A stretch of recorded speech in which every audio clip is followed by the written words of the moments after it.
congratulate my honourable friend for securing this debate. I want to echo one of her points and then throw in two other issues. Firstly, on credit unions. I think credit unions do represent a potential solution to financial exclusion. But they suffer from a series of regulatory handicaps at the moment, in that they can't offer a series of products which are clearly in demand.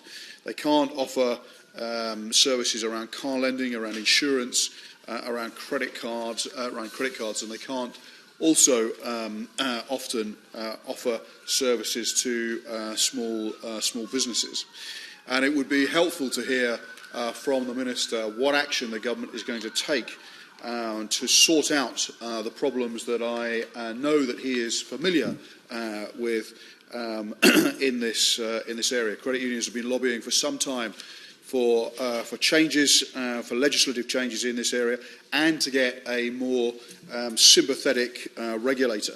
From what I can see, nobody on the FCA board has any credit union experience whatsoever.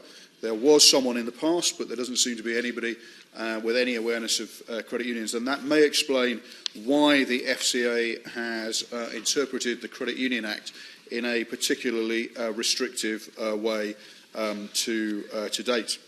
I think we have to accept that there is a significant market failure in provision of financial services, but that we should also accept that the big banks still have a responsibility to help tackle the problem.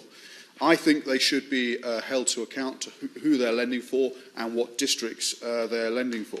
And in that sense, continue to support a campaign that the organisation Responsible Credit are particularly vociferous in demanding that banks have to publish what they lend down to postcode level in an anonymous way, so we can track what areas are being genuinely supported by the bigger players in the financial services industry, and where there is a need for both charitable activity or more support to credit unions in that area.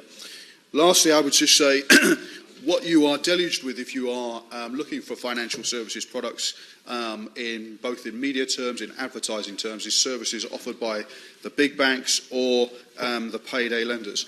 Credit unions and other charitable and not-for-profit lenders are not given anything like the same attention. And there does need to be, it seems to me, a significant effort by government at all levels to promote alternative sources of lending, with a particular focus on credit unions, Sir Henry. Thank you very much indeed.